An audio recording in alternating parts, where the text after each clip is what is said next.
authorities in deep geopolitics, exposing the myths of global warming, vaccinations, and more recently the global financial meltdown. Once you have a look at his DVDs later, you'll see he's done talks on loads of different subjects as well.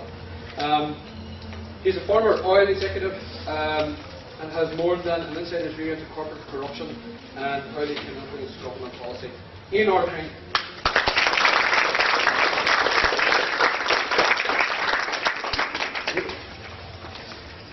I'm going to get this microphone sorted. There. Can you hear me now? Yeah. Is that reasonably clear?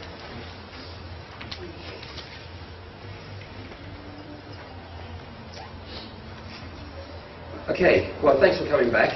I know it's a long evening, and it's a bright evening too. I'd actually just like to acknowledge Jim's contribution to what's going on right now, because I mean, as he made the observation when he was being asked on a radio show yesterday, was he doing this for the money? I mean, give me a break. You know, so Jim has put his head above the parapet. You know, I've been able to do what I do in relative obscurity and anonymity. You know, and people tend to only sort of hear my name or find my name when they're actually interested in the sort of stuff that I have to talk about. But you know, Jim started with a name. You know, he's a public personality. So you know, sticking his head above the parapet and coming out into the public arena and talking about the sort of subjects he's talking about has obviously taken a lot of courage. And you know, I mean, there's a number of other people who have tried it, and they've been demonized, effectively marginalized, dismissed as cranks. And I have to say that you know, Jim is perfecting the art of handling the radio interview critics. So I think, Jim, I think you're in this for the long haul, right? I guess so. Absolutely. So please give a big round of applause.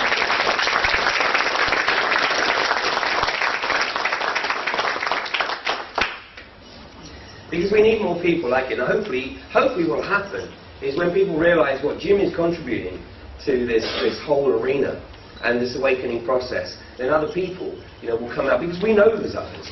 You know, we know there's others. There are others who know what's occurring, but they haven't yet plucked up the courage to put their career, their consumerist, materialist career on hold, if you like, or even ditch it and come and do what they know to be right. So they offer their support, you know, most of that moral support rather than financial, but they at least offer their support and let us know. Now, there are one or two people who do it in surreptitious ways. You know, Robbie Williams actually has let it be known, and he attends the UFO conference in Laughlin every year. I'm not going to go down that particular path, but you know, Robbie Williams has certainly let it be known that you know, he certainly questions the whole of the global agenda. But obviously, right now, Take That is far more attractive. I don't know why the music's crap. I didn't say that. Anyway, we're back in Ireland. I'm back in Ireland after doing a short tour of the Republic a few weeks ago, where I gave a couple of talks on the BP oil spill disaster, which I can assure you is a long way from being over. In fact, that's something that we're going to be feeling the effects of for a very, very long time to come.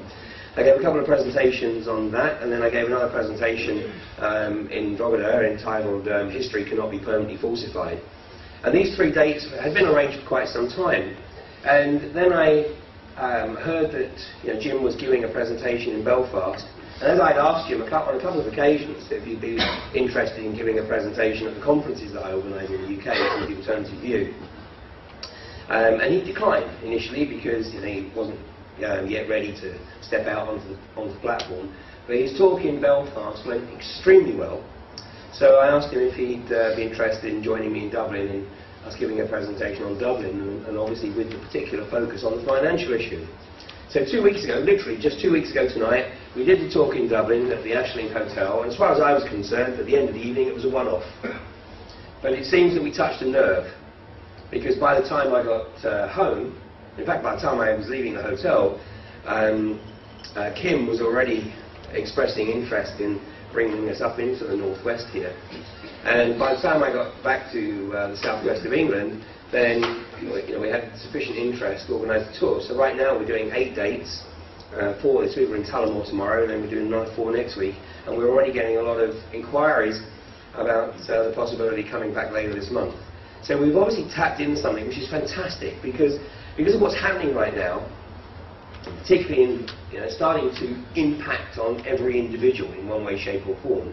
So more and more people are starting to take an interest, and as I'm sure all of you, would attest, then it only takes one card to fall, and then all the rest come tumbling down pretty quickly. For some it's 9/11, for some it's the London bombings, for some it's the financial meltdown. But it starts to open up, a different perspective on everything that's occurring. So, ostensibly, we came to Ireland because Ireland is the focus right now. Ireland is right in the forefront. The Republic is right in the forefront. The test case was supposed to be Iceland, but that didn't quite go to plan, as Jim has already alluded to. So now the focus is on Ireland. And if Ireland capitulates, as unfortunately everybody expects it will, Ireland capitulates, basically the UK is not far behind. Because there is an agenda here that effectively covers the world. But we're going to focus tonight on Ireland because it's right in the forefront in Europe, and then obviously what's planned for Europe. The UK is about 7th in line at the moment, because once Ireland capitulates, they're going for Greece, Portugal, Italy, Spain, and then they'll start to turn their attention on the UK, because as you'll see, the UK is in a extremely precarious position. Thanks to Tony Blair, ostensibly, but Tony Blair did exactly what he was asked to do. That's why he is going to be, at some juncture in the not too distant future, an EU president. Everybody thinks he's out of the frame because he didn't get it first time around, but it was too soon. It was too soon. So what they needed to do was to create the impression by appointing this the current incumbent, Rompuy, to create the impression that it's simply an honorary position. It doesn't really have much power. It's just there to chair the meeting. So that by the time Blair's put forward as president, everyone says, well, it doesn't really matter. It's not really a position that has much teeth. Well, once Blair gets in there, you watch what teeth the EU presidency really has. Because Tony Blair, of course, is the epitome of the clinical socio-psychopath.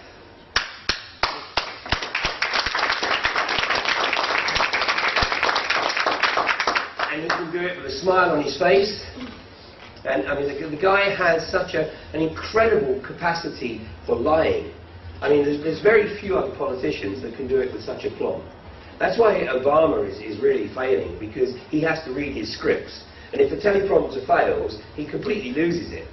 There's a joke in America that says, if you ask Obama what he's going to talk about 5 minutes before he goes onto the platform, he hasn't got a clue. And if you ask him 5 minutes after he's come off the platform what he just talked about, he hasn't got a clue.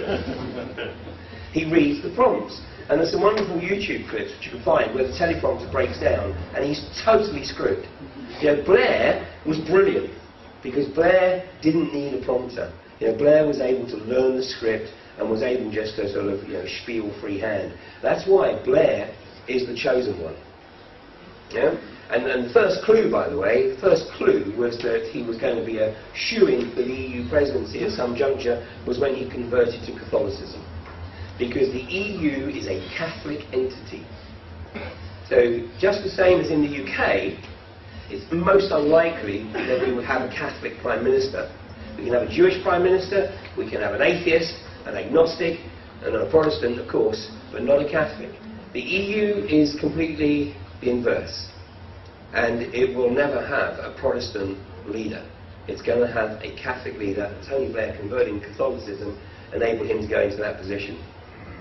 So Jim's done a really excellent job in terms of introducing you to who's really running the world. Jim had this problem last night where we couldn't get the prompter to work. This time it's my turn.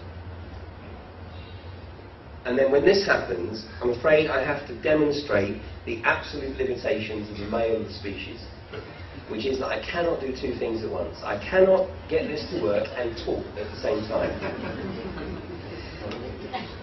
So talk amongst yourselves. Someone buy it, you can do it. There you go. Well, let's try that. Voila. Voila. Who really rules the world? Well, Jim's given you a pretty good insight into that, and I'm not going to get into detail. But just to talk about the generics here, because this symbol here is extremely important. Extremely important. It's on the $1 bill. It's the Great Seal. But the symbolism signifies separated capstone, the eye and the separated capstone. And what this represents is the knowledge and the wisdom retained by the few, never to be shared with the masses. And anyone who is an initiate, or deemed to be an initiate, or deemed to have access to any of this information, if, God forbid, they start to share it, then effectively they are eliminated. I mean, you know, I talk about this with one particular individual who, in the US, was pretty much saying exactly the same as I was saying in Europe regarding the BP oil spill. But he was an insider. He was a member of the Council on Foreign Relations, this guy called Matthew Simmons. And on August the 6th, I think it was Sunday, August the 6th, he was taking a break from his television work, and he unfortunately died in his hot tub in Maine, supposedly from a coronary. So, you know, these guys don't mess around. Benazir Bhutto is another one. Benazir Bhutto was eliminated because she let slip in an interview to David Frost that Osama bin Laden had been murdered. And the BBC even tried to cut that piece out of the interview. Because David Frost, of course, being a very safe pair of hands, why do you think David Frost was the chosen one to interview Richard Nixon? You know? He's a safe pair of hands. So when Benazir Bhutto let this slip, he just let it go straight over his head. But Benazir Bhutto put it out there. Of course, it was all over YouTube. There was a big furore when the BBC cut the clip out. So she was taken out. And, you know, obviously the list goes on and on and on. These guys believe they can act with complete impunity. Because when they take out their own, they work on the basis that the general populace really don't care too much because, you know, they can just get on and do this. So this is the separation here. And it's so important to them that even symbolically they will never allow the capstone to be connected to the pyramid. And back in the millennium, there was going to be a massive concert on the Giza Plateau. I mean, the Egyptian government had booked Jean-Michel Jarre to do one of his light show spectaculars, and the grand finale was going to be a helicopter lowering a golden capstone onto the top of the Pyramid of Cheops, making the pyramid complete again. But the inner sanctum said, oh no you're not. And they shut it down. They told the Egyptian government that if they went ahead with this, then they would find that their aid would be greatly reduced. So the concert didn't go ahead. And there was no way they were going to allow, even symbolically, the capstone to be connected to the pyramid. Now, through history, and I think, you know, Jim has adopted an excellent approach in sharing quotes with you from people who have held positions of high office, who have gone onto the public record to acknowledge that there are incredible powers behind the scenes. And many of these people, when they go into high office, they actually have no idea at all, how little autonomy they will have once they actually assume a position. I mean, does anybody here know of Bill Hicks? Yeah, wonderful comedian, of course. Well, Bill Hicks told a story way back in the early 90s. He said, you know, I had this vision that every time a new American president is sworn in on the White House lawn, immediately after he's taken the oath, he's taken down into the basement of the White House and he's shown the real film of what happened at Dealey Plaza, where JFK was assassinated in 1961. He's shown the real film, and they let it sink in for a minute, and then they say, now, Mr. President, any questions? Well, you know, we've got a situation like that closer to home. Because Gordon Brown, of course, was the Chancellor or Prime Minister in waiting for 11 years, living right next door to Tony Blair. But even though they were that close, geographically of course, they weren't close personally, and because Tony Blair was a consummate actor and would never, never let it be known that it wasn't him making the decisions, I believe that when Gordon Brown actually got into number 10, he was totally unprepared for the magnitude of the pressure and the power that would be brought to bear on top of him, even though he was the Chancellor. And a classic of that was that there's actually no record of Gordon Brown ever using the phrase New World Order until January of 2008. And then he was using it in a speech in India. And it's very haunting. I mean, he gives the speech as though he's delivering it, but he doesn't really want to be saying it. But a few months later, I mean, it was just flowing out of him. And in fact, he gave a speech at the Confederation of British Industry in May, which was about 6 weeks before he was actually sort of sworn in as the unelected Prime Minister. And in that speech, he uses the words New World Order, New Financial Order, New Global Order 17 times. So when he gave the speech in India, it sounded as though somebody actually said to him, Gordon, you want to be Prime Minister, you need to start embracing this philosophy. You need to start making it very clear that you are going to buy in to the New World Order. And because the guy wanted to be Prime Minister so bad, of course he sold his soul. Completely sold his soul. I mean, I believe he's a broken man now. So, but he's just made his first speech on the back benches, hasn't he, since coming out of position. But such is the power. And Woodrow Wilson, the guy who was president when the Federal Reserve was established, and Woodrow Wilson realized that he had effectively sold the American dream to the banksters. Woodrow Wilson said, we have come to be one of the worst ruled, one of the most completely controlled and dominated governments in the world. No longer a government of free opinion, no longer a government by conviction and vote of the majority, but a government by the opinion and duress of small groups of dominant men. Beautiful.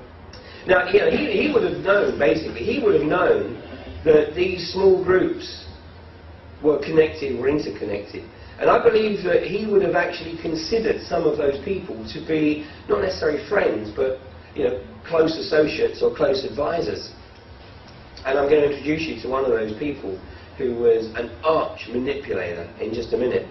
But during the course of the presentation, I'm also going to share some extracts from a document, and I'm going to tell you what the document is at the end of the evening, because it's a really remarkable document. It's incredibly prescient. It's a document that appeared in the public domain as recently as 2002.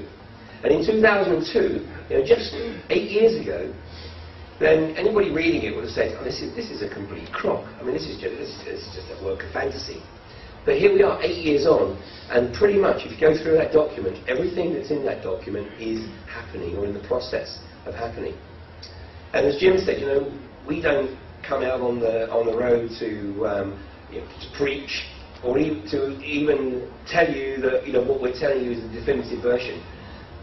This is a very fast-moving arena, and new information is coming into us all the time. And we're working at it full time, and it's tough for us to keep up with everything. But we encourage people to really take things away, take the seeds that we sow, and then use those seeds and do your own research, come to your own conclusion. Because ultimately, the more people are looking at this, I mean, my life has got so much easier since I joined Facebook. Because people are feeding up information all the time, and actually, I don't want to get you to think that I'm getting lazy and I just sit there watching Facebook all day. But people are posting stuff on our Facebook pages now, which give us leads that maybe we wouldn't have seen or picked up. So we are using the technology to maximise the opportunity we have for trawling the information that's out there. We encourage you to do the same. So the first of these quotes: "The truth will be hidden in their face, so close they will not be able to focus on it until it's too late. Oh yes, so grand the illusion of freedom will be that they will never know that they are our slaves. When all is in place, the reality we will have created for them will own them. This reality will be their prison. They will live in self-delusion. When our goal is accomplished, a new era of domination will begin. Now, Jim referenced a book by Zbigniew Brzezinski written in 1970, or written in 1969, published in 1970. And it's an incredibly prescient book. But even that book is actually substantially based upon a document that came into the public domain 2 years previously, which is dismissed as another fraudulent document. It's called the Report from Iron Mountain. Again, it's an excellent read. It's incredibly prescient. This is a document that was put together by a right-wing think tank in the early 1960s, just after the Berlin Wall had been put together. It was a group that was pulled together to look at alternatives to war for controlling the masses. Well, actually, that particular group in the 60s decided that there really wasn't an alternative. War was still the best way to cull the population and feed the economy through creating waste. Because when our goal is accomplished, a new era of domination will begin. Well, I think what we're going to show you, we started to show you tonight, is that these guys believe that that new era of domination is this close. This close. We are at a remarkable juncture in our evolutionary process. You know, these guys believe they've absolutely got us where they want us, and they can achieve total subjugation. And they are getting so brazen about it that they are telling us, they are putting what they're going to do in the media. And they're basically saying, you know, we've told you guys, but you are so freaking stupid. You can't pick it up, you can't see what we're doing. We've dumbed you down. The fluoride in the water, the vaccines, the GM foods. You are so compliant. We can actually put in your media, tell you what we're going to do, and you will do nothing. And I'll show you how they do that. The major control that, of course, they've introduced, instead of war, it is economic war. It is war through debt. And you know the definition of mortgage? Mortgage, the grip of death. Mortgage, the grip of death. You see, many times everything's in your face. Tony Blair, when Tony Blair came to power in 1997, his mission was to effectively to destroy the wealth created by the Thatcher years. Okay, now, not everybody benefited from the wealth created by the Thatcher years, but nonetheless, certainly she had spread the wealth. When Blair came to power, his task was to get everybody into debt, so that in the belief that we had ended the boom and bust and it was all going to be boom, and then the bubble could be burst at some juncture. I mean, look at what he did with students, like setting up student tuition fees. Because when Blair came to power, basically the majority of students had the opportunity, if they had the capability, they had the opportunity to go to university, and effectively that was paid for by the state as a nominal contribution based on means testing, etc., etc. But when Blair came to power, changed it all, put in the tuition fees. Don't worry about the tuition fees, don't worry about where the money's coming from, because we're going to loan it to you. We're going to loan it to you. So not only did they start loaning the money to the students, but they started creating bullshit degree courses, Mickey Mouse degree courses that had absolutely no future whatsoever. So when Blair said, more young people have gone to university under our government than under any previous government, he wasn't lying. But it was deliberate. It was deliberate to create a generation that's in debt. So basically, anybody who's been to university over the last 3 years is probably saddled. I mean, the average debt of a graduate is currently £15,000. Average. And my eldest daughter is 28, and her student debt, she has no idea what it is, because she has no intention of paying it back.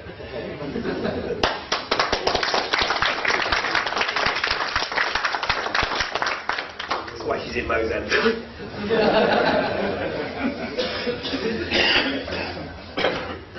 Earning £700 a month, and living like a queen. Anyway, so the way this debt is created, both on a microscopic basis and a macroscopic basis, is through a system called fractional reserve banking. Now, you won't find too much written about this in the mainstream media because they don't really want people to understand how it works. So what I'm going to just do over the next few minutes, I'm going to give you the 101 of fractional reserve banking. Okay? It's not the minutiae, but it's pretty much an overview of how fractional reserve banking works. Now, fractional reserve banking is actually mystical. It's incredibly mystical. In fact, it's even more mystical than alchemy. Because with alchemy, you actually need lead, apparently, to be able to turn it into gold. With fractional reserve banking, you need nothing at all. Nothing. So, we start with the central bank, which creates itself out of nothing, thin air. The central bank awards itself, let's say, $1 million. Now, we can give it the benefit and say, well, in this case, it actually has got $1 million worth of gold. But just for example, the Federal Reserve, one of the reasons that Ron Paul is desperately trying to get an audit of the Federal Reserve is because Ron Paul suspects that all the gold supposedly held by the Federal Reserve has gone.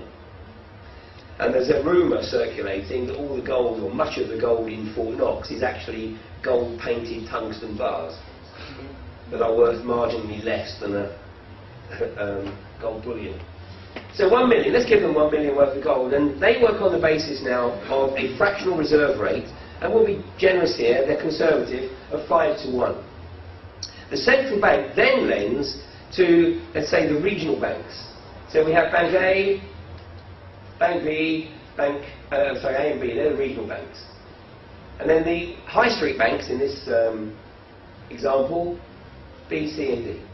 So the central bank needs to get that 5 million, which doesn't really exist, except on a computer screen, but it needs to get that 5 million into the system. So what it does is it lends $1 million, basically, to each of the regional banks, and then it decides that it's actually going to lend to the high street banks. It doesn't normally happen that way, there's other banks in between here.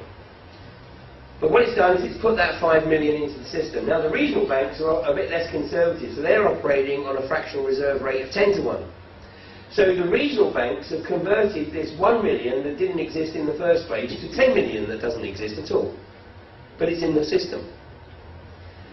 So now, this 1 million is converted to 10, this 1 million is converted to 10.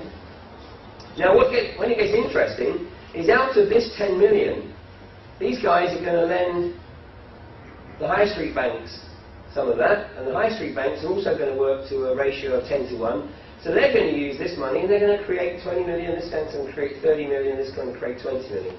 So from the original 1 million, which probably didn't really exist in the first place, we've now actually got 10, 20, 40, 60, we've got 90 million in the system. And that's just all put out there and people are told to go spend it. Yeah, don't worry about it, go spend it. The only problem is, they're putting it out there on the basis that one day they're going to get it back. But they're going to get it back with interest. So they put out the money, they put out the capital, and encourage you to borrow it at cheap rates because you think you can make it, convert it into a little bit more money. But they don't put out the interest, so the interest has to come from somewhere. And the interest comes from the common wealth, the wealth of the people or the wealth of the nation. So what we have here is the central bank putting out the loan capital into the country, the generic here, i.e. the country, the state, the country, the people, the country, the corporations, it's generic going into the country. But the central bank wants its loan capital back plus the interest. So unless the nation has a means of creating wealth through things like manufacturing, through things like farming, through things like natural resources like oil and gas or woodland, unless it has a means to create wealth and generate wealth, which means trading obviously with other countries and taking some of their wealth, then unless that is on offer, every year the national wealth is actually going to get smaller. Because the loan capital plus the interest the interest that's going to cripple the country. And each year, the national wealth is going to get smaller and smaller and smaller until it's in negative.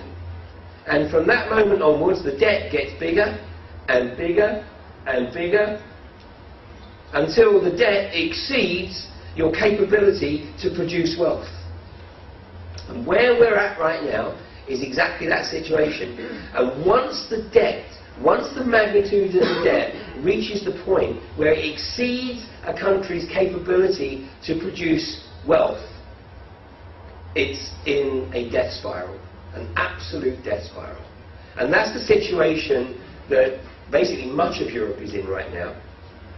And Ireland, although not necessarily actually the worst case, but the Republic is a country of 4.7 million people. And these guys believe that because it's 4.7 million people, they can achieve what they want to achieve here with relatively little resistance. They might get a bit more resistance if they try it on one of the bigger countries first, as we've seen in Greece and in France. So this is what's happening, and what I'm going to do for the next sort of hour or so is take you through a little bit of how that's been allowed to happen, and then take a look at just maybe some of the things that we can do to recover this situation, because it doesn't have to be this way. But these guys are working on the basis that nobody has the capability to see the alternatives. Because those people who do have the capability to see the alternatives, they've got their snout so far in the trough, they're all bought and paid for, and they will not run the risk of losing their lifestyles. They've sold their souls, absolutely sold their souls. Now, that said, I do believe there's a lot of good people in government, in the civil service, in the police, in the military. And when the time is appropriate, when the appropriate leadership emerges, then I believe that those people will actually help swing around the situation. But until such time as something occurs which brings that about, then this is the situation we're in right now. So basically we're in this situation right now, around here in Europe. All the countries are in pretty much this situation, with the exception really of Germany and France. Now, Woodrow Wilson, I said that he would have considered one of these arch manipulators to be one of his close confidants. And there's a guy I'm going to introduce you to, and I'm pretty sure that there's perhaps at best one or two people in the room that have heard of this guy, because I'd never heard of him. I mean, I was into some really deep research before I stumbled across this guy. There's a guy called Bernard Baruch. Anybody heard of this guy? Yeah? Okay, that's because you were at my presentation last night. That doesn't count. Bernard Baruch. And unless you've read A.K. Chesterton's book, which is actually where I came across him, A.K. Chesterton wrote a book in the 1960s called The New Unhappy Lords. And it is an incredibly prescient book. A.K. Chesterton foresaw exactly what was happening in Europe. Now, he was a Brit of the time. I mean, he was a product of the British Empire. So, he was waxing lyrical about the fact that the British Empire was being broken up. But this is the guy who was the architect behind that. But A.K. Chesterton had the foresight to be able to see exactly where it was going. So although the book was written 40 odd years ago, then it is a great read in terms of coming across an individual that actually could see what was happening. And everybody said, "Oh, this is just ridiculous." No, I mean, the guy's on another planet here. This guy was known as the park bench consultant, because he didn't have an office per se. He basically had a bench in the parks around Washington, and people would go to him. People would go out of their offices and they would go walking to him, and he would basically tell them what it was they needed to be doing. This was the guy who was effectively the go-between between the inner sanctum of those who believe themselves to be the rightful rulers of this planet, a group that a guy called Dr. John Coleman, who researched this through the 80s and 90s, he wrote a book in 1986 called The Committee of 300, and he refers to the inner sanctum as the Olympians. This guy undoubtedly was in direct contact with that inner sanctum. He was the predecessor to the likes of Zbigniew Brzezinski and Henry Kissinger. When this guy died, when Brzezinski and Kissinger came into the frame. This is the guy who forced Woodrow Wilson, persuaded, I'll be generous, to set up the Federal Reserve. This is the guy who made sure that the Warburgs, Max and Paul, were financing both sides of the First World War to make sure it was a bloody good war. Max on the side of the Germans and Paul on the side of the British and subsequently the Americans. This is the guy who set the reparations level at Versailles for the German nation at 360 billion Deutschmarks, an impossible sum at the time. I mean, it was ultimately, it was even deemed to be so outrageous that ultimately it was reduced to 240 billion Deutschmarks. This is the guy who instructed, effectively, the Federal Reserve to withdraw 30% of the financial resources from the American economy to create the initial crash of 1929, but it wasn't the initial crash that wiped out the wealth of the middle classes. It was the deceit, i.e. convincing everybody that the crash was over, everything was well on the way to recovery, and then in 1933, boom, pull the rug out and literally take everybody's wealth. Now in 1932, he was the guy who instructed the then President, Franklin Delano Roosevelt, to confiscate all privately held gold. The US is still the only country in the world to have confiscated the gold of its private citizens, which is one of the reasons why US citizens, when they buy gold, they do it as discreetly as possible, and they certainly keep it in places where the banks ain't going to know anything about it. This is the guy who manipulated the events that led to America coming into the First World War, i.e. the manipulation of Pearl Harbor. And this is the guy who was the architect of breaking up the British Empire, and yet nobody's ever heard of him. Amazing, isn't it? Amazing. And now, of course, it's ancient history, because there's really fewer and fewer people who are alive during that particular period. He was also the architect of what needed to happen in the longer term. The breaking up of the British Empire was extremely important, and of course he made sure it happened as soon as possible after the end of the Second World War. He was also a Zionist, in the true sense of the word. He was a student of Herzl, and he was the guy who was driving the ultimate establishment of the State of Israel. I'm not too sure yet of his participation or how direct his involvement was in establishing the Balfour Treaty, but I wouldn't be at all surprised if his hand wasn't in there somewhere. So a quite remarkable guy. And his ultimate dream was then, beyond the British Empire, was establishing the means of his moving towards the one world government. Now, these guys work in very, very long-term agendas. I mean, this is my specialist area, deep geopolitics, which is looking at their long-term goals. These guys work on the basis of 100, 200, 500, 1,000-year agendas. And they also work on the basis that the nature of their game is to keep the masses locked into short-term agendas. You know, most people can't actually think much beyond the next salary check, and there's an increasing number of people who can't think beyond the next episode of Coronation Street.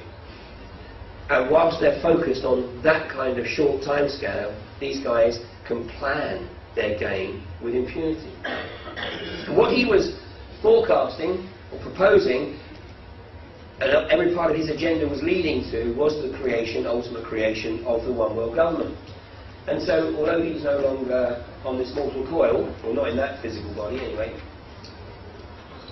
these guys have a unique belief system that bears no relationship to any of the orthodox belief systems on the planet. I actually discussed this in a presentation that I made 4 years ago called The Hidden Agenda, where I explore and explain the belief systems that these guys hold and the reason that they perpetrate the agendas that they do. So, Baruch's dream was to establish the one world government, and his strategy, his proposed strategy, was through regionalising the economies. And of course this is exactly what's happening, because That is what Europe looked like at the end of the Second World War. So here we are, that after Second World War, which is what, 65 years. We're 65 years beyond the end of the Second World War, when we had 27 sovereign nations. And the start of this breakdown occurred obviously on March 15th, 1957, when the Treaty of Rome was signed. And in a very, very short space of time, we have gone from that to that. So what Hitler couldn't achieve by force has been achieved by stealth. And I have a document dated 1971, and it's marked for cabinet eyes only. This is the Edward Heath government. And in that document it says that once the British people agree, and agree was in inverted commas, to Britain joining the common market, the role of national government will be to prevent the people from realising the magnitude with which power is handed over to the European government. So the Heath government knew right from the outset that basically getting everybody in, or getting Britain into the common market, was effectively the start of the transfer of power. Now whilst this was going on, it's been going on elsewhere as well. Because today we have the League of African Nations, the League of Arab Nations, the Asia Pacific Economic Community, the Southeast Asia Economic Community, and since 2005 the legislation has been in place in Canada, the US and Mexico to establish the North American Union. Now as Jim rightly says, these guys are behind schedule right now for a number of reasons. Not least that they wouldn't be able to pull it off because they haven't managed to manipulate the people yet to embrace the idea of a North American Union. But you know, they're doing everything they possibly can to bring it about.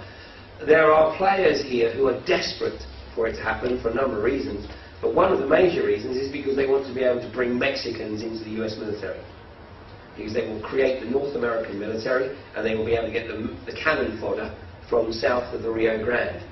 Because the young American men are starting to realise that you know, if you actually like to keep your body in one piece, then you know, probably not the smartest move to join up to the US military. But the Mexicans, they can probably be got for you know, quite a lot less, and they're more expendable, so moving on. But they're behind schedule. But you know, ultimately, initially they had a game plan which was to combine the North American Union with the European Union and call it the North Atlantic Union by 2014. They've now basically acknowledged that that's too aggressive, so they're working on a timescale now of 2022. I mean, these guys don't really care, actually, how quickly they achieve something, in most cases. They work on the process of gradualism, which means that they will take 3 paces forward, gently, and then when there's a public reaction, they'll go, oh, and take a pace back. Let things settle down a bit, then take another 3 paces forward, public reaction, oh, back off. And this is what's going on all the time. It goes on, I mean, I'll give you a clue. The issue of eugenics. Baroness Warnock was quoted in the British media, what would it be now? A little over a year ago. Baroness Warnock stated that those with senile dementia have a duty to die. That was the headline. Go Google it. What they were doing was they were testing the water for euthanasia. Because these guys ultimately have the goal, and they don't want the useless eaters, to use the phrase of Henry Kissinger. And so what they're doing is pushing the boundaries. They're seeing how far they can push it. And then they'll take a pace back. By the way, I told my dad, I said, Dad, you know, look, I know you don't like the idea of a nursing home. Don't worry, you are never going to go in a nursing home. And he went, oh, why? Can I come and live with you? I said, no, you're going on a cruise ship. Because I've calculated it's a damn sight cheaper to put my dad on a cruise ship and send him off around the world where he's going to get the best of attention, probably, than put him in a nursing home. In fact, the cruise ship works out at about £500 a month cheaper. Why don't the bloody governments do that? Instead of creating the, you know, get a cruise ship, put them on a cruise and let them enjoy their later years. It's cheaper than a nursing home. Check it out.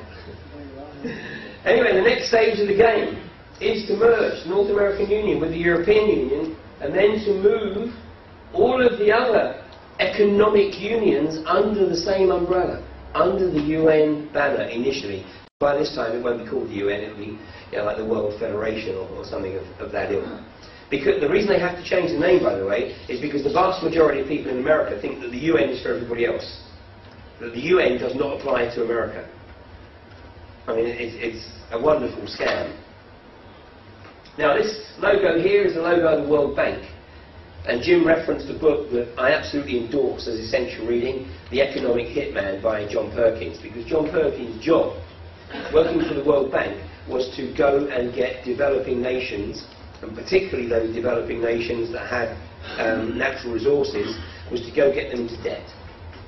And John Perkins knew that if he was unsuccessful in seducing that third world leader into buying into his infrastructure schemes, and i.e. encouraging the third world country leader to effectively take on a whole bunch of debt to the World Bank, then that world leader would be taken out of the equation, normally in an aeroplane crash. It's an excellent book. John Perkins was bought off by the World Bank. He was given effectively a $1 million a year contract to do nothing. All he had to do for nearly 20 years was be an expert witness every now and again. But after 9/11, he realised that he could no longer keep silent, and that was when he wrote the book. Is he still alive? Yeah, he's still alive. He's, but you see, they're trying to demonise him because what he's done is he now spends a lot of time down in South America. And he's written a number of books on shamanic practices, and so they try and demonise him and marginalise him now as sort of part of the New Age construct. But his book, certainly The Economic Hitman, is truly outstanding. The World Bank has as its henchman the World Trade Organization, which of course has nothing at all to do with trade, and the World Health Organization, which should properly be named the World Sickness Organization. Because the role of the World Health Organization is to keep the planet in permanent sickness. Because the World Health Organization is the organization of the pharmaceutical industry. And the pharmaceutical industry, in 2002, and I'm going to use 2002 because that was before the invasion of Iraq and before the rapid increase in oil prices, but in 2002, the profits of the top 10 pharmaceutical companies were greater than the combined profits of the other 490 companies on the Fortune 500. The pharmaceutical industry has a very, very simple business agenda, and that is that every human life form is a potential revenue stream from the moment of conception to the moment of death. And the sooner that they can get that life form hooked on the pharmaceuticals, then obviously the better they like it. And what we see, of course, is a very aggressive pharmaceutical industry. The HPV vaccine that is now effectively being forced on all 13-year-old schoolgirls was introduced at the behest of GlaxoSmithKline, and the financial controller of GlaxoSmithKline was sitting on the board of Ofsted, driving through that agenda. And of course, I mean, there's money, it's a license to print money. The fact that every 13-year-old schoolgirl is going to have this vaccine, say nothing of the effects of it, and Jim has already touched on that. Now, all the countries in the dark blue are countries that are fully signed up to the World Trade Organization, which basically means the World Trade Organization works fundamentally the same way as the EU. So what they do is they don't actually issue laws, but what they do is they issue regulations and directives. And a regulation means that every World Trade Organization country is expected to implement that regulation, whatever that might be, at the earliest possible opportunity. A directive means, okay, you can go through the charade of making it look as though you're making the decision at the national level, but we need you to get it in there by a set timescale, 5 or 10 years or whatever. And anybody who doesn't follow these regulations and directives, then they are fined.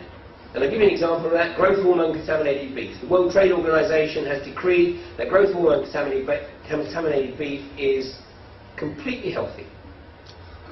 If you ever want to see the effects that it has on cows, go Google Posilac, which is the name of the Monsanto drug, which is the growth hormone. And it's Posilac, posilac, increase in the lactation. It causes phenomenal deformities to the udders of cows, and it was developed to increase the milk production in the cows. But the farmers are now, the dairy farmers are now realising that, yeah, it does, on a short-term basis, it increases the milk production, but it reduces the life expectancy of the cow. So then they also discovered that if you give it to the beef herd, then it beefs them up. And this drug, of course, finds its way into the human body. So it shouldn't come as any surprise that in Texas, like, everybody's obese, because it's a state that has beef as it's part of its diet on almost a daily basis. I can vouch for that. I lived there for 3.5 years.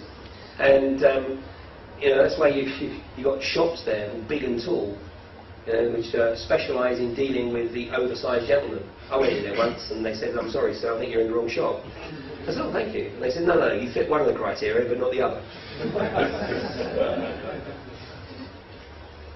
Go back to that document I was referring to, the next quote from it here. "We will make them kill each other when it suits us. We will keep them separated from the oneness of dogma and religion, as a Bible of dogma and religion. We will control all aspects of their lives and tell them what to think and how. We will guide them kindly and gently, letting them think they are guiding themselves. We will foment animosity between them through our factions. We will guide them kindly and gently, letting them think they are guiding themselves." I mean, this is the EU treaty. National government does not really exist anymore in the EU at all. It's a charade. Basically, all the legislation is coming down from Brussels and it's effectively rubber stamped at the national level. When the EU treaty was signed last year, there are effectively 97,000 EU laws that are in the process of being rubber stamped by Whitehall. The only reason they couldn't go straight into law is because Whitehall didn't have the human resources, the commodity, to rubber stamp them quick enough. These laws don't even go through Parliament anymore. They just come straight out of Brussels and then straight into the system. And the other factor is, the big factor, is that in the UK we are no longer under common law. Because of the EU treaty, we are under Napoleonic law. The fundamental difference here, common law means that basically you're innocent of anything you are accused of until you are proven to be guilty, as deemed by 12 of your peers. Napoleonic law means that you're guilty of anything you're accused of until you have been stripped of all your resources in trying to prove yourself to be innocent. And it's the same way with products. Under common law, everything is legal until it is specifically banned. Under Napoleonic law, everything is illegal until it is formally sanctioned as being legal. And this is the way the corporations will kill off the entrepreneur. I'm already starting to do it. Because as an entrepreneur, you can put a product into the market and that's it. And provided it's not going to cause anybody any harm, then the product is fine to sell. The way we are moving is that products will not be able to go into the market until they are formally sanctioned. And of course the licensing and approval procedures will be so outrageously expensive that the only way in which they can go into the market is through the corporations. So corporatism at its worst. And we will keep them separated from the oneness by dogma and religion. We will make them kill each other when it suits us. I think more and more people over the last few years on the mainland have become to appreciate the magnitude of establishment manipulation in the Troubles. And I mean, I think that nobody on the mainland is particularly proud of the magnitude of the manipulations in keeping the Troubles going, because it suited the establishment to keep the Troubles going. Excuse me, Ian, just on a matter of geopolitical, the mainland of where? Mainland, yeah, this is a mainland. It's a very good point. The island of Ireland is as big as England. And when I'm in, we're not Tory Island. When I'm in England, the mainland is Europe. Yeah. So everything's relative. We will recruit some of their own to carry out our plans. We will promise them eternal life, but eternal life they will never have, for they are not one of us. The recruits will be called initiates, and will be indoctrinated to believe false rites of passage to higher realms, i.e. 32nd degree Freemasons. That is the false realm. These guys believe that 33 and above are the real realms. Members of these groups will think they are one with us, never knowing the truth. They must never learn this truth, for they will turn against us. For their work they will be rewarded with earthly things and great titles, but never will they become immoral and join us. Never will they receive the light and travel the stars. They will never reach the higher realms, for the killing of their own kind will prevent passage to the realm of enlightenment, but this they will never know. It's an astonishing document. It's an astonishing document.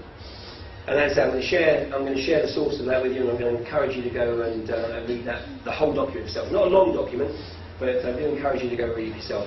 But let's take a look at what's happening in the financial arena, because I can absolutely nail down to a very simple equation as to why we are in the financial mess that we're in. Okay, so there it is. You got that? Yeah? You got any more on that? Well, this is an algorithm that was developed about 25 years ago by a guy called Dr. David Lee, obviously Chinese, but he's an actuarial economist, and basically he's full-time at Harvard, so he's working in academia. And he came up with this equation, basically for actuaries. Now, an actuary is a guy who sort of effectively calculates the future value of funds, or if he has a target for a future value, he calculates what investment needs to be done over the next few years to be able to achieve that particular goal. Well, David Lee basically used the fundamental equation that actuaries use to bring it into mainstream finance. And because it was pretty incomprehensible, even to established economists, the whole thing got out of hand. So here's David Lee, and basically what his equation did was it created this new market, which many people who have been in the financial arena for 25, 30, 40 years have no idea how this works. But you know, it was like the emperor has no clothes. Because they were being told by the young bucks that this could bring the banks enormous wealth, enormous profits. And these guys didn't, the older guys, the more conservative guys, didn't want to be seen to be, you know, the stuck in the mud, the Luddite, and so they gave these young guys the free hand. And of course what was happening, that the young bucks were taking advantage of all this money, this fake money flooding into the system. And then they were creating these derivatives and the credit default swaps, these things that are known as exotic financial transactions. Exotic financial transactions. And there's a guy called Felix Salmon writing in Wired about 18 months ago, nearly 2 years ago, and he said, this is a bit like shutting the door after the horse has bolted, because the downturn had already happened. He said this is a formula for disaster. Absolute disaster. But I mean, even in 2009, even at the start of 2009, when you could see exactly what was about to happen, the banks still kept saying, no, we can get our way out of this. All we've got to do is just keep pumping money into the system. Which, of course, just got everybody, at the microscopic level and the macroscopic level, more and more into debt. Now, Australia, which is actually in quite a reasonable financial position, there's a program where they were trying to explain the reason why Europe had got itself into this outrageous debt spiral. And I just want to show you a short clip from a sketch that was on that program.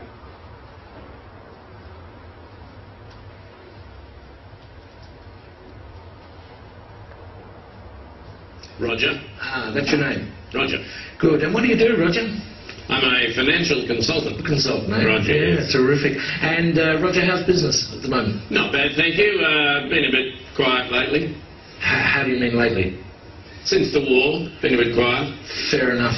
Okay, Roger, your special subject tonight is the economies of the European community. Your time starts now. Best of luck. Thank you. How much does Greece owe, Roger? $367 billion. Correct. And who do they owe it to? Mostly to the other European economies. Correct. How much does Ireland owe? $865 billion. Correct. And who do they owe it to? Other European economies, mostly. Correct. How much does Spain and Italy owe? $1 trillion each. Correct. Who to? Mainly France, Britain and Germany. Correct. And how are Germany, France and Britain going, Roger? Well, they're struggling a bit, aren't they? Correct. Why? Because they've lent all these vast amounts of money to other European economies that can't possibly pay them back. Correct. So what are they going to do? They're going to have to bail them out. Correct. Where are they getting the money to do that, Roger?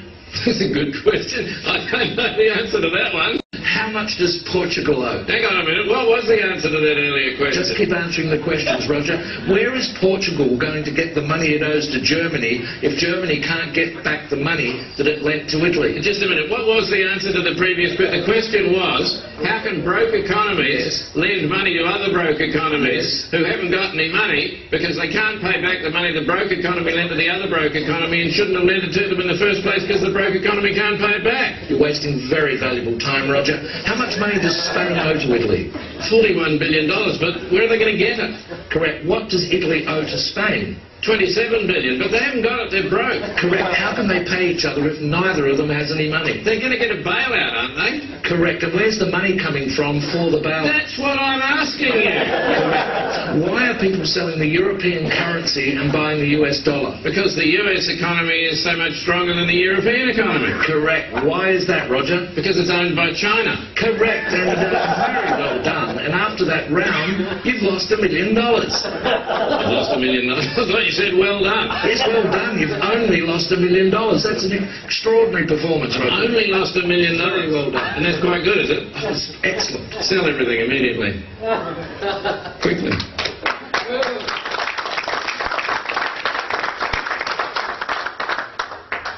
Every number that guy mentioned there is absolutely correct. You know, and in terms of who owes whom what, and really they were just obviously trying to express the complete idiocy of the situation. But of course it is deliberate, as you heard Jim quoting David Rockefeller said, we are on the verge of a global transformation. All we need is the right major crisis and the nations will accept the new world order. Never. Yeah. Well, these guys believe that that is the case. They absolutely believe it's the case.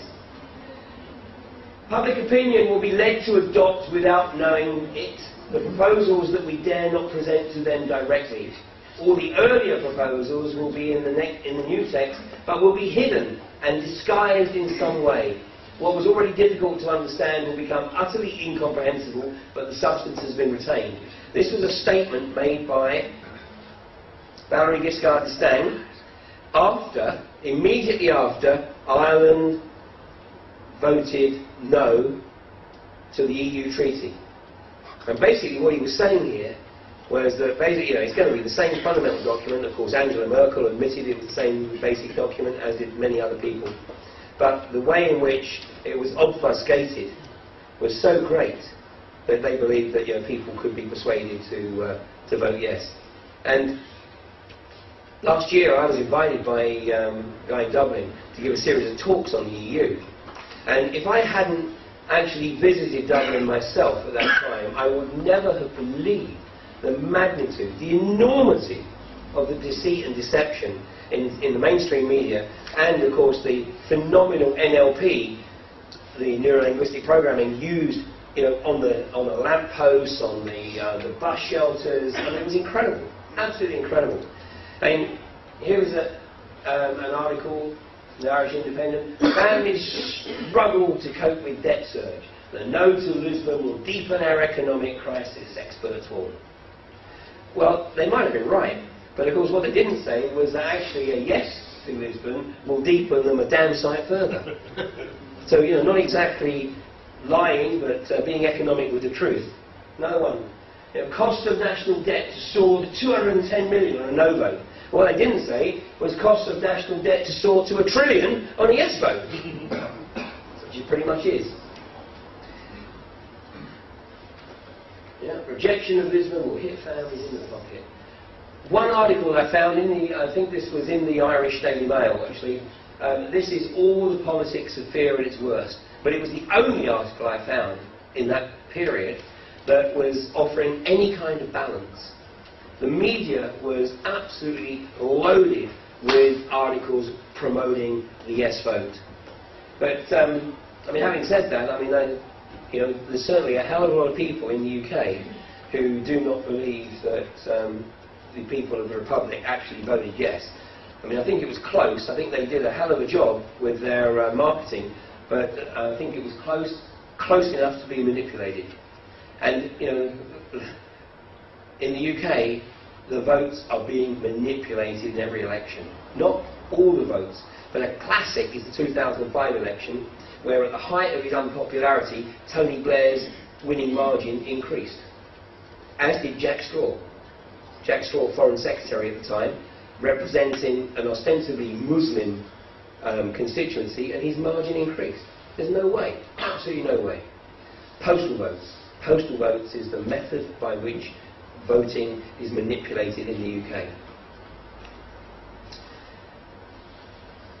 Having got everybody into debt, and the worst case scenario is people were buying property in the mid-90s when it was actually at its sort of cheapest in terms of relation to salaries. So people were buying properties. I got one example. A guy bought a property at $40,000 in 1996. But then through 2003 onwards, when the housing market was allegedly in boom mode, people were encouraged to increase their mortgages, to take out a mortgage because of the alleged increased value of their property. And in the worst case, there's a guy near where I live, he bought his property for $40,000 in 1996. By early 2007, his mortgage was £260,000. He was still in the same house. But the reason it was $260,000 was because when the house was valued, a few months previously, the house was valued at £350,000. So the banks thought nothing of lending him the extra cash. Now what was happening, he wasn't alone, there was many, many others doing the same thing. But of course what that was effectively doing, it was creating money, extra money, that didn't really exist in the first place, to go into the economy. So the boom mode was complete smoke and mirrors. And here, this is an article actually from 18 months ago now, so house price slump may last a decade. Actually, it may even last a lot longer than that. Nearly half of all homeowners have no cash for food and utility bills after paying their monthly mortgage bill. And this is 18 months ago. And it's going to get worse, because anybody here in the room over the age of 50 will remember when mortgage rates were 15%. And what's happened is, back in the late 70s, when mortgage rates hit 15%, there was an absolute cap. No responsible borrower would lend an individual more than 3 times their income. Today we have situations where people have been lent money on multiples of 5 and 6 times their income. We have situations where people have been lent 120% of the value of a property. And as the value of property slumps, and as interest rates rise, basically we're going to be in a world of foreclosure. Around 53,000 people are expected to lose their homes this year because they cannot keep up mortgage repayments. In the US, go Google tent cities. Tent cities. Because in the US, if a family default on their mortgage for 1 month, then they're out. The magnitude of debt in the UK, this is from the Independent in July. This is officially the size of the UK's public debt, 903 billion. But it emerged yesterday, this is how much we really owe, a toxic legacy for our children and grandchildren. £3.8 trillion. 3.8 trillion.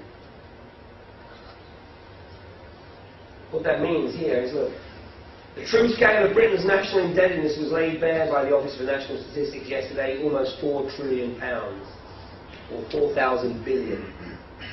About 4 times higher than previously acknowledged. So who knows that this is really the truth either? Look at it here. This is what is completely outrageous. Absolutely completely outrageous. For the as yet unborn, it will leave future taxpayers with an additional burden of £200,000 each over their lifetimes to pay for public services enjoyed by this and previous generations. Even with current plans to reduce the deficit, the tax bill will still be as high as £150,000 over the life of somebody born in 2011. So in other words, our children and grandchildren, not born yet, because of gross incompetence at best, deliberate manipulation at worst, Future generations are being born into a lifetime of debt slavery. Because if they have a burden of £200,000, assuming a 40-year working life, it means that somehow they have got to pay, before any of the services in their lifetime, but they've got to be basically paying £5,000 a year in tax to pay off the debt that was incurred by our generation. I mean, this is unsustainable, completely and utterly unsustainable. I mean, the currencies have to go into meltdown. So what we're looking at, but they're already realising it's not enough. And that's why countries like the UK, I mean, it was no coincidence, Ireland, the Republic, and the UK announced on the same day that they were going to sell off their national forestry lands. Because they'd been told that that's what they had to do. And Ireland, of course, has been manipulated into literally giving away its natural resources. As Jim rightly said, the proper management of the hydrocarbons off the southwest and west coast of Ireland could create a situation where Ireland could effectively be self-sufficient in a very short number of years. But what's happening right now is the oil companies, Shell ostensibly, are calling the shots. Shell are literally telling the Irish government how much they will or will not pay in taxation from the profits they make from the production of the southwest coast. It should be the other way around. It should be the government telling the oil company how much profit they can take. Because the vast majority of the benefit should be the national resource. You know, there's a move afoot in Europe for everybody to withdraw their money from the banks on December the 7th, which also just so happens to be the day of the Irish budget. What money? What money? Well, get in there quick. You need to get down there fast, because there ain't enough money in the banks for everybody. Now, you know, if you do decide to participate in that program, then, you know, basically, if you have liquidity, you definitely need to be doing something with it other than leaving it in fiat currency. And that is this. You need to be looking at getting into something secure, or more secure, something like gold. Why do you think gold has done this over 10 years? Because those people who work in the financial arena knew what was happening. They could see what was happening. There was no boom between 2003 and 2007. There was no boom at all.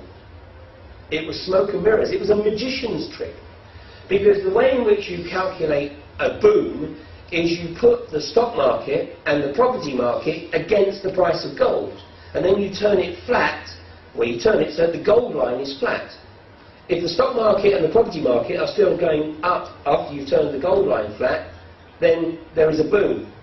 If, once you've turned the gold line flat, property and the stock market are doing that, there was a smoke and mirrors exercise going on. And that's exactly what occurred here.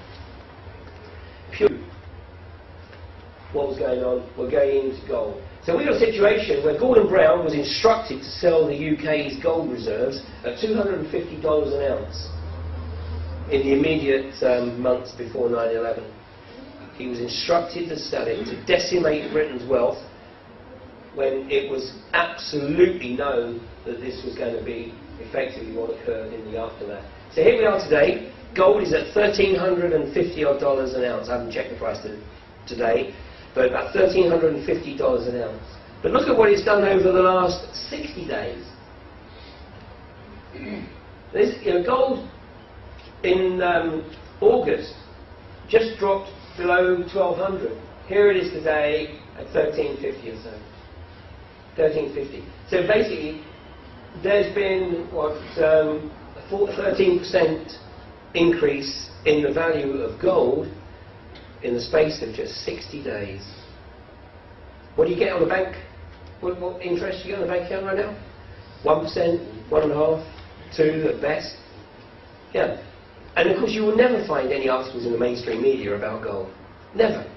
because they don't want people to know actually how easy it is to access the gold markets, how easy it is to trade gold, because they need your money in the banks where they can abuse it. No, we have to do questions at the end, otherwise I'm going to get through it. We'll have time for questions, I promise you. So, you take a look at this for yourself. You go to kitco.com, K-I-T-C-O, kitco.com. That is the gold industry's Bible, daily Bible, real-time gold prices. You can see exactly what it's at. You never buy gold on the high street, by the way. So don't be tempted just to walk outside. It's a specialist market. But when the monies are taken out of the bank, this is going to fly. It's going to go high. Silver arguably has more upside than gold. Economists in the US have calculated that if gold was, if all currency was truly backed by gold, the price of gold today would be $20,000 an ounce. Now, just to put the magnitude of the degree with which the currency is truly fiat, the debt, the combined debt of the US and the UK alone, just those two countries, is greater than the total amount of currency in the world today. So this is why we are in a situation that's completely unsustainable. Ireland is the focus, but I do it lightheartedly, but this guy, I'm not surprised he's going out partying. Because he knows he has sold Ireland down the proverbial Swanee.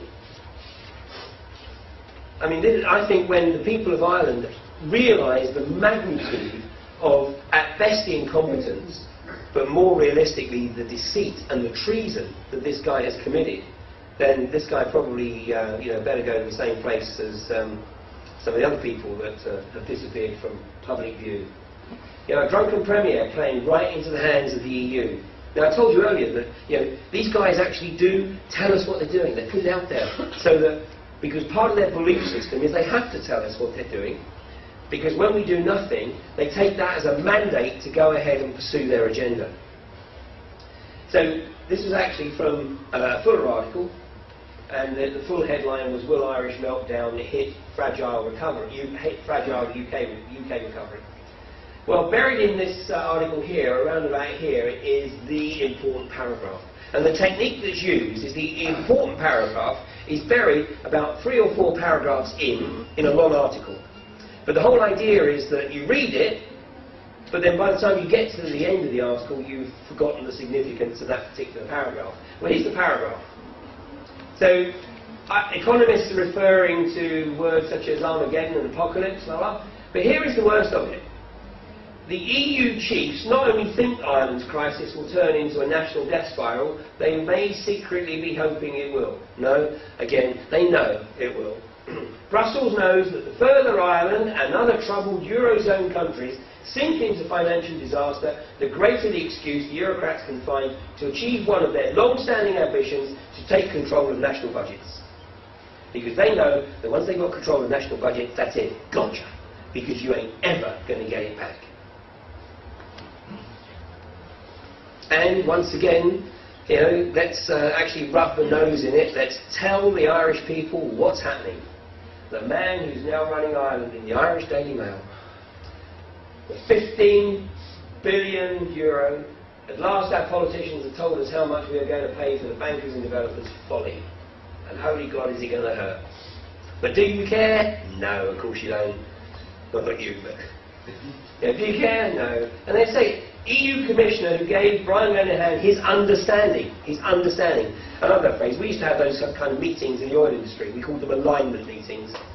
And you had them when you had a rogue manager who was pursuing a different philosophy than the one you wanted him to. So you had an alignment meeting, which basically meant you slapped him around the head until he came into line.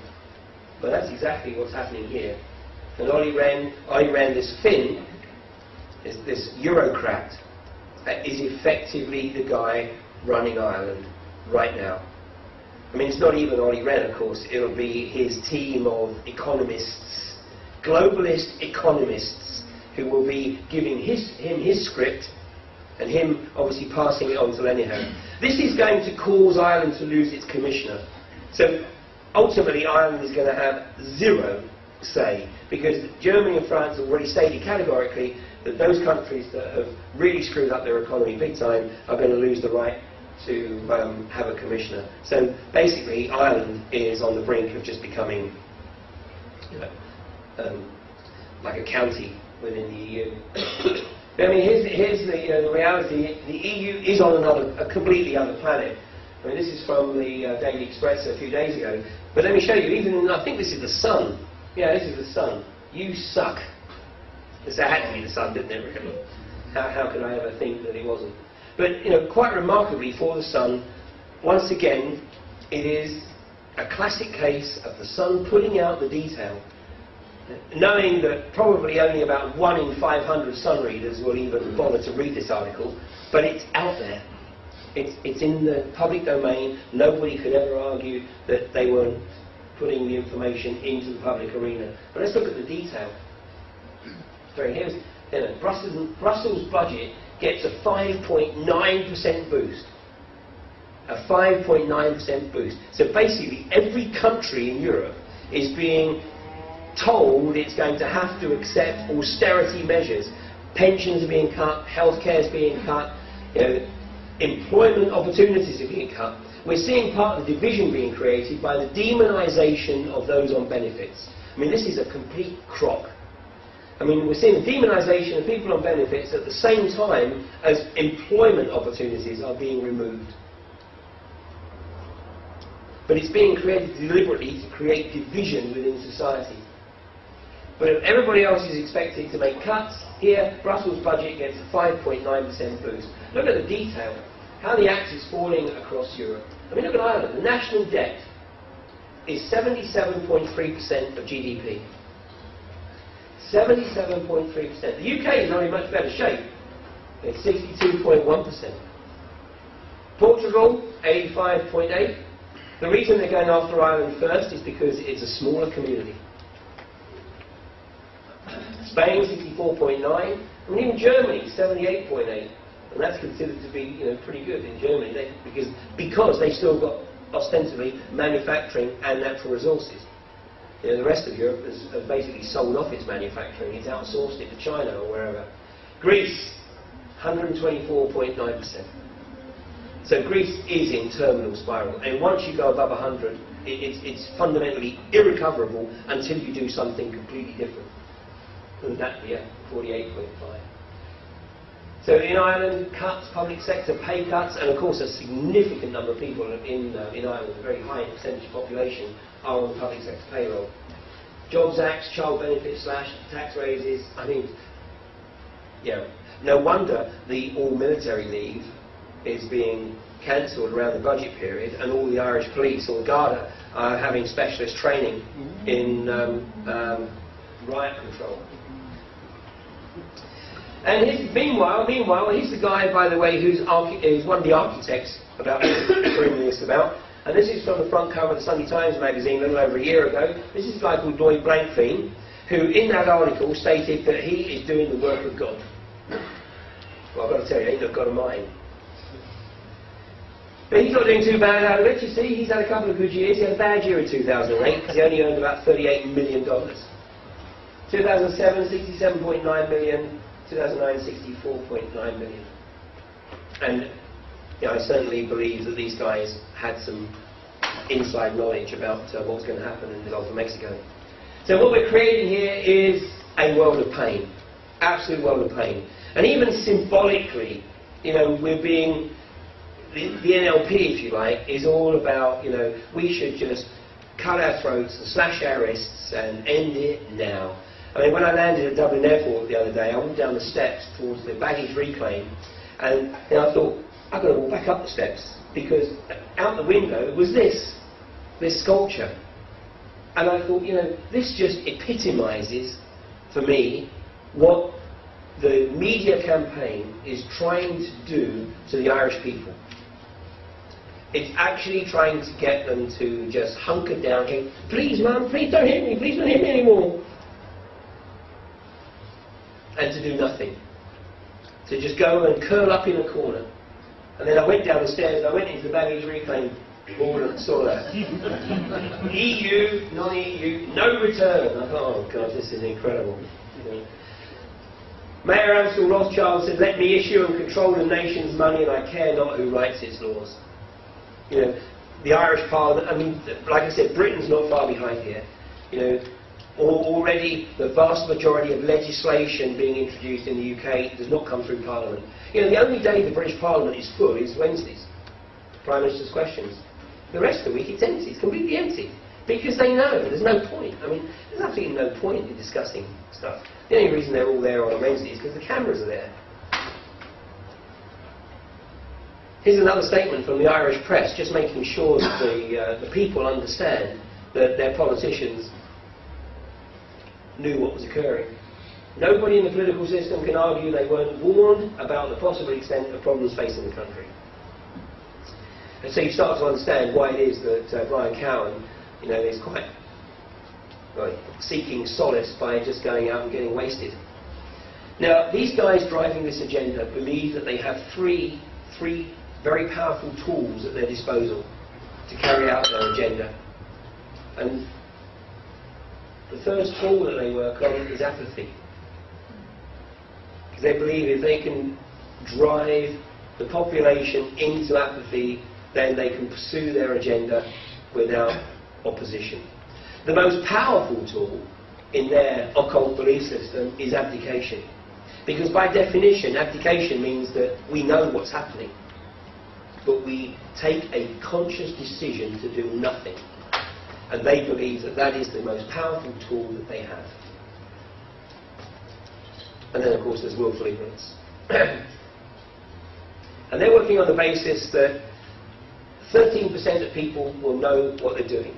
And that's a number, by the way, that, excuse me, that's a number that John Coleman, Dr. John Coleman, came up with in his Committee of 300 book, which he wrote in 1986, re-updated and republished in 2006. And Dr. John Coleman made the observation that the Olympians, the inner sanctum, acknowledge that there are 13% of the general population who are smart enough, astute enough, aware enough, awake enough to know what they're doing. But it's not enough. And those 13% must never be allowed to make connection with each other. But thanks to the internet, you know, we're having the opportunity to connect. And I mean, even just a few years ago, it would have been unthinkable that we'd have had this number at a meeting of this ilk, and particularly perhaps not on a Friday evening. So it's indicative that people are starting to be aware and starting to take the interest in what's occurring. Now, when the anticipated reaction of the people who aren't aware occurs, when they start to be aware, this is going to be the safety valve. Now, the French are rioting, but you know, the French riot anyway, it's a national pastime. So, you know, they'll get it out of their system, and everyone in France knows that the French don't riot when it's cold, so, you know, they've got another few weeks to go and then it'll calm down. But here, in the other countries, of course, it's been going on in Greece for a while, unreported. And, you know, it's been going on in Spain, unreported, Italy, unreported.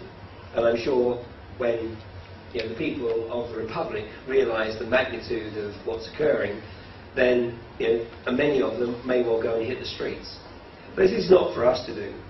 This is not for us to do. But, you know, we may need to take some preparations, because there is a possibility, is a very strong possibility, that in the coming weeks and months, as this spreads across Europe, we may see a breakdown of society as we know it. So, you know, we need to think about taking precautions, making sure we've got access to things like food and water in the short term. You know, food. I keep a supply of what I estimate to be about 3 months of essentials, just in case. Food, water, loo rolls, matches, you know, the essentials that you're going to need. So if I want to shut my front door for 3 months while all this crap is going on, then I can do so.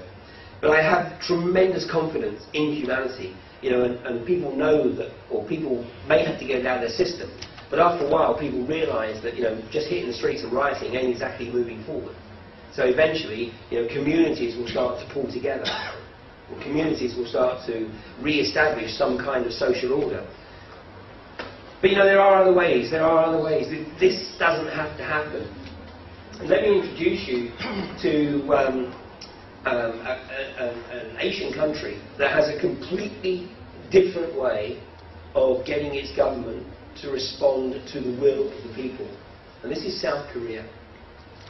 Because in South Korea, and it takes a lot for the South Koreans to go and hit the streets, but when they do hit the streets, they go in numbers. Now this is a protest that took place a couple of years ago. But when the South Koreans go, they go there on a mission. And that's what it looked like on the first day of the protest. That's what it looked like at night. That's what it looked like on the second day of the protest. That's what it looked like on the second night, and the third day, and the third night, and so on for 7 days. And do you know what this protest was all about, excluding those who attended my presentation last night? Do you know what this protest was all about? The importation of growth hormone contaminated beef. The World Trade Organization was putting pressure on the South Korean government to import growth hormone contaminated beef. And the people of South Korea said, we don't want your growth hormone, we don't want your modified foodstuffs. And so they hit the streets. And in the end the government went back to the World Trade Organization and said, well, thank you very much, you've crippled our country. And there was effectively a Mexican standoff, a Korean standoff. So there was an agreement that Korea would pay a nominal fine to the World Trade Organization for not importing growth hormone contaminated beef, and the people went home. So, you know, unfortunately in the West, generally a riot occurs and people let off steam and then they go home. Or a protest occurs, everybody turns up on a weekend, on a Saturday, no politicians or no bureaucrats are working. The only people who get a benefit from the protest are the transport companies for shipping people there, the food companies for keeping them fed and watered, and the police for the overtime and the riot training. Nobody else gives a damn. So, you know, just maybe the South Korean model is something that needs to be considered in terms of getting a message across. And the message is important. I mean, it's really, really important. One of the reasons I do what I do is because I have a range of kids. The oldest is 31 and the youngest is nearly 8. And, you know, I had 20 years in the oil industry. I was 34 before I even had cause to question orthodox reality. It took me a long time to integrate what I was seeing, what I was experiencing. 9/11 was my line in the sand. But, you know, my concern is, you know, what are we leaving our kids? I mean, we've been told, The Independent told us categorically in that article that we're leaving our kids potentially a tax debt of £200,000 over their lifetime. You know, I told my daughter, stay in Mozambique, earn £700 a month. She can live in Mozambique on £300 a month. All the other money has to go into her savings, because if she wants to come home, it's the flight ticket and then the spending money she has when she comes home. But she can live out there on £300. And she is far happier doing that than trying to come back to the UK and trying to integrate into, you know, some career here. Woodrow Wilson said some of the biggest men in the United States in the field of commerce and manufacture are afraid of something. They know that there is a power somewhere so organised, so subtle, so watchful, so interlocked, so complete, so pervasive, that they had better not speak above their breath when they speak in condemnation of it. But there are only a few. There are only a few. By definition, they are the few, we are the masses. It's about time that they realise that the masses can function as one. This is the last statement I'm going to give you from that document. I'll tell you what it is. We will focus their attention towards money and material goods so they may never connect with their inner self. Now this is very similar to a statement that Zbigniew Brzezinski wrote in his book Between Two Ages, The Tenth Frontiera. When he wrote 40 years ago, he said, one of the greatest challenges for Western governments in the coming years is to keep their people locked into consumerist materialism, preventing them from realising who they truly are. And Zbigniew Brzezinski, just a few months ago now, May the 15th of this year, in a speech to the Council on Foreign Relations, made the observation, he said, the biggest obstacle to the establishment of a one world government is the rapid political awakening of the masses. So 40 years ago, he was writing about the spiritual awakening, and 6 months ago, he was writing or talking about the political awakening. The combination of the political awakening with the spiritual awakening scares the crap out of the inner sanctum, and that's why they're accelerating their agenda. Now, in the run-up to 9/11, I was actually in Central America researching Mayan mythology and cosmology, because in addition, in parallel with my research in deep geopolitics, I also have a very deep interest in the philosophy and the wisdom and the knowledge of indigenous peoples. And so I was in Central America for 5 months, in the 5 months actually prior to 9/11, researching Mayan mythology and Mayan cosmology. But earlier this year, I was in Peru. It was a trip that I planned last October. And the reason I wanted to go to Peru was because I wanted to spend some time with a group of people there known as the Laika. And it's a part of the Quero tribe. And the reason that I wanted to spend some time with these people is because these people have been lost to the world for 400 years. Because they had been chased into the high Andes by the conquistadors in the early 16th century. And everybody in Peru assumed they'd been murdered, they'd been killed, because the conquistadors returned, but these guys didn't. But they weren't killed, they weren't murdered, they were living at 16,500 feet in the high Andes. And they returned in the 1960s. The reason they returned was because they wanted to share the wisdom, the knowledge, and the prophecy that they believed that they had held, and they believed that now was the time that it needed to be returned to what they called the lower world. Just before I tell you about my experiences with the Quero, briefly, this document that I've been referring to is called the Secret Covenant. The Secret Covenant. It appeared on a website, a financial website called bankindex.com on the 21st of June 2002. Nobody knows its source. Well, nobody's admitting to knowing its source. That's why it's dismissed often as a forgery. But as time goes on, it's more and more difficult to dismiss it as a forgery, because as you read it, you will see that everything that's in this document is actually occurring. So this is the guys. They're very easily identifiable from their very colourful ponchos and hats. But actually, they're not revered by all of Peru, and in fact the Holy Office, which is of course the modern day version of the Inquisition, actually maintains a remote office in Lima, specifically to try and make sure that the Catholic population does not embrace any of the knowledge and the wisdom and the insights or philosophy of these guys here. So I had read a lot about these guys. I'd read a lot from the anthropologists who had spent the time with them. But I wanted to hear it for myself. I wanted to spend the time there and hear what it was they had to say. And one of their key prophecies is that humanity has been living on the planet out of balance with nature. Now, this sounded very much like something straight off the Georgia Guidestones, which again I encourage you to go look at, Georgia Guidestones, because the first statement on the Georgia Guidestones says, maintain humanity under 500 million, in balance with nature. So these guys basically saying the same thing, but they were saying that it's not going to be something that is controlled by humanity. It's something that's going to be brought about by much greater forces, and it's going to be brought about because humanity has effectively been raping the earth, been taking far more than it needs. Now nobody knows that more than me, because we have a hydrocarbons infrastructure that takes 90 million barrels of oil a day out of the natural resources of the planet.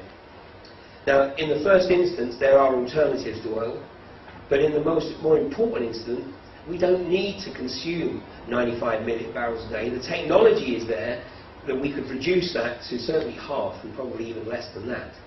Why do you think you're still driving around in vehicles that only give you 30 miles a gallon or 35 miles a gallon? The same as it was 30, 40 years ago. The technology exists to give greater mileage, but we have an infrastructure. We have a hydrocarbon infrastructure on the planet that produces 90 million barrels a day, so we have to sell 90 million barrels a day. And also, because of taxation, governments need you to buy oil so that you can pay 72 pence tax on every litre of fuel that you buy. This is called a closed economy. So we're raping the planet, and these guys are saying, you know, we don't have to do it. So I said, why did you come out of the mountains to tell us this? Why didn't you stay up in the mountains and wait for it to happen, and then you could have enjoyed a much less populated planet? And they said, no, you don't understand, it's prophecy. Well, then we got into the discussion about the word prophecy, and what I realized they were saying is, it's a prophecy, it doesn't have to happen. The fact that it's a prophecy, it's a heads up, it's an opportunity. It's an opportunity to do something different to prevent it from occurring. So they made the observation, they were saying that basically what we have to do is we have to do two things. We have to take physical action. We have to do what we can to bring about a change in the way in which we live our lives on the planet, the way in which we function as a society. Consumerist materialism has reached the point where it is no longer sustainable in any way, shape or form. We need to do something different. Now, all of you in the room will probably embrace that in one way, shape or form. Of course, we might all have different views on how we go about it, but we probably all embrace the fundamental of that principle, that we need to be doing something different. Well, these guys have a really interesting take on what's going to happen in the next few years, because I said, so, you know, how is this going to come about? And they said, well, people will naturally realize this, because there is an event that these guys claim to have known about for generations that is scheduled to occur, that will actually change the whole way in which we relate to reality. It will change our whole balance of perception. And I said, oh, this is interesting. I said, how is that going to happen? And they said, solar flares, solar storms. I knew from other research that the solar storms, solar activity is due to reach a peak, and a peak unknown in recorded time, in the middle of 2012. And what these guys are saying is that these solar storms are actually going to awaken and trigger what we have been told is junk DNA. Because these guys believe that this was DNA that was shut down millennia ago, and we are on the brink of having an opportunity to return to who we truly are. Now, that sounds familiar because that was what was written in the secret doctrine. Prevent us from realizing who we truly are. These guys are saying that there's going to be a natural, universal event that gives us an opportunity to open up to completely new bounds of perception. But they say that, you know, we can't just sit back and wait for this. You know, we have to take some positive action. We have to start demonstrating that we want to do things differently. But they also make another observation. They said it's not enough just to make the physical changes. We've also got to start, and their word is dream. We've got to start to dream the type of future that we want. And then we got into some discussion, and I realised that in terms of my interpretation, what they're really saying is we need to visualise. We actually need to start visualising the type of future that we want to see, as opposed to being so caught up in the day-to-day existence that we are just literally following the same old routine, day in, day out, reading the same bullshit in the paper, watching the same bullshit programs on the TV. We actually have to do something different and visualise, take the opportunity to contemplate, to reflect, and to move forward. Now, Jim's using different terminology, but Jim ends his presentation by saying, that he believes in the power of prayer. Really, we're using different terminology, but perhaps we're saying fundamentally the same thing. And I've been giving this insight, sharing this insight, the insights of Quero, to audiences for, ever since I came back from Peru. And people will have different belief systems, different philosophies, but they can all embrace this concept.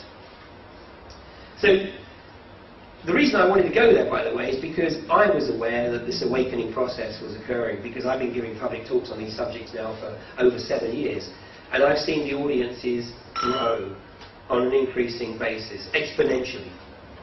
So something was happening. Something was triggering an increased awareness, and it is still growing exponentially. So I came up with the term Homo luminous, you see, but I Googled it because I also know that I don't have an original idea in my head, because the moment I think I've come up with something original, all I've got to do is Google it, and I can find it's already there, and somebody else came up with it a long time ago. But that was when I stumbled across a guy called Alberto Bellodo, and he's the anthropologist who's been working with these guys for 40 years. So it was actually at Alberto Velodo that I went out to Peru with, to spend time with these guys. Now, let me just make the observation that, you know, I'm not suggesting for one moment that these guys have absolutely got it right. It might be a complete load of tosh. But on the other hand, you know, we are in a situation right now where what we've got is completely and utterly unsustainable.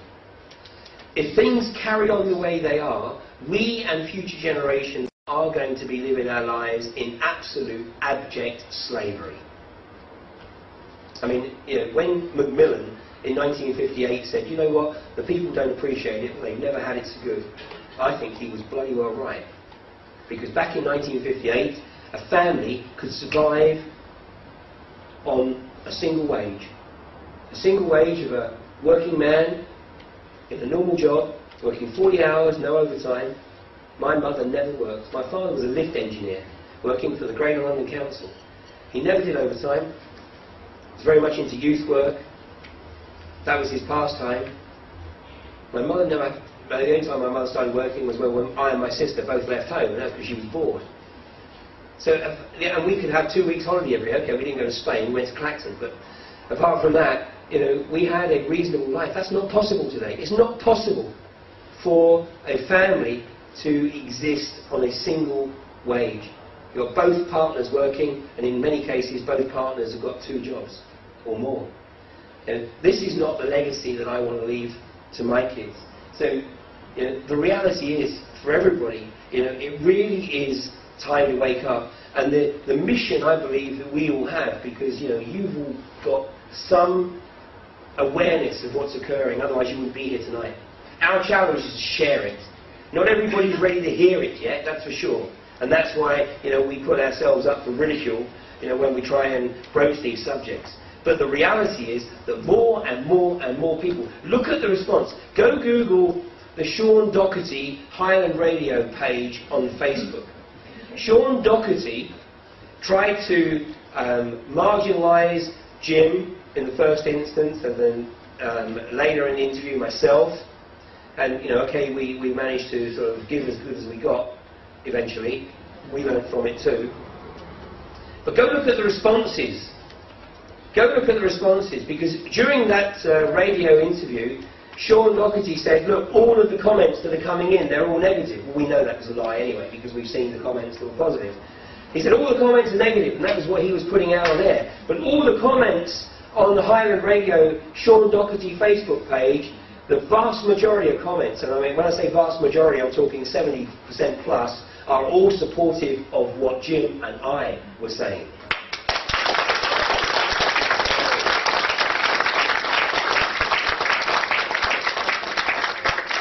So we know that, you know, basically people are ready to hear this message, and, you know, we can't do it alone. We don't intend to do it alone. It needs everybody really to do as much as they possibly can in whatever way they can to share that message.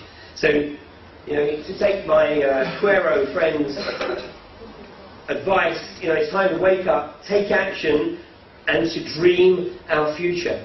And I'm going to end with a quote that I've been using for 5 years in my presentations now. It's a quote from Marcus Aurelius, the second century.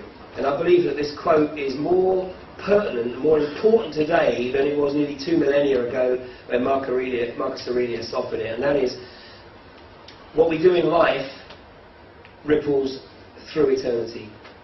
Thank you for coming on this evening.